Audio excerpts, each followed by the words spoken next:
আসসালামু আলাইকুম রহমতুল্লাহি বারাকাতু। আজকে আমি আপনাদের মাঝে নিয়ে আসছি সেই কদু গাছের জাংলা দেওয়ার ভিডিওটা। দেখতে পাচ্ছেন শুরুতেই বাঁশ কাটতেছি, বাঁশ কাটা শেষ, এখন বাঁশ বের করতেছি সবগুলা। বাঁশ বের করা শেষ করে এখন বাঁশগুলা ছালাইতেছি কঞ্চি। বাঁশগুলার কঞ্চি ছালানো শেষ করব, কঞ্চি ছালানো শেষ করে তারপরে বাঁশগুলা নিয়ে যাব। দেখতে পাচ্ছেন আমি বাঁশগুলা টেনে ধরে ধরে ছালাইতেছি রাস্তার উপর।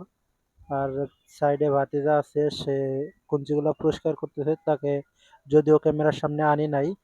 এগুলা হচ্ছে বাঁশের গিরা, যেটা বলি আমরা আঞ্চলিক ভাষায় বাঁশের গিরা মানা লাগে। তো সেটা করলাম। এখন এটা শেষ, নিয়ে যাওয়ার পালা, নিয়ে যাইতেছি। সবগুলা বাঁশ একে একে নিয়ে আসবো বাড়ির ভিতর।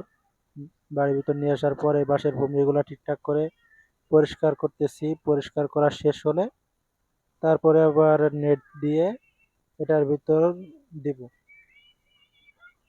তো দেখতে পাইতেছেন যে সবগুলো ভূমি ঠিকঠাক মতো পরিষ্কার করা হচ্ছে, যাতে নেটগুলা বেঁধে না যায়। ভূমি মারা শেষ, এখন দেখতে পাবেন খুঁটি গাড়বো। খুঁটি গাড়া শেষ করব, তারপরে নেটের ভিতরে বাঁশ ভরবো।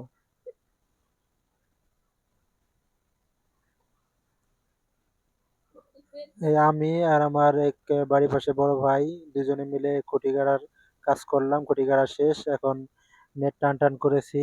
নেটের ভিতরে এক একটা করে বাঁশ ঢুকাবো, দুই সাইড দিয়ে দুইটা দিয়ে তারপর টান টান করে বাঁধবো। এই আমি কাজ করতেছি, ভাতিজা ভিডিও করতেছে।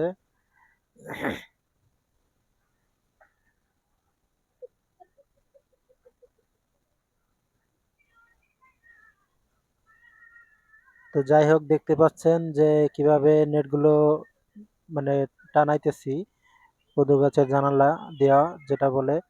তো নেটগুলা টানানো হবে, শেষ করব। তার আগে কিছু কথা বলি, যদি আমার ভিডিওগুলা ভালো লাগে তাহলে অবশ্যই লাইক, কমেন্ট, শেয়ার এবং সাবস্ক্রাইব করে দিবেন।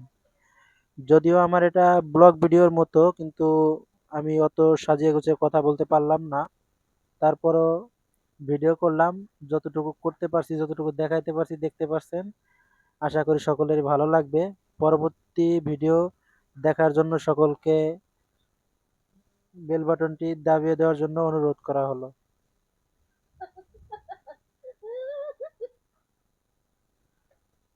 আশা করি সকলে ভালো থাকবেন। দেখতে পাচ্ছেন আমার নেটগুলা টানানো শেষ।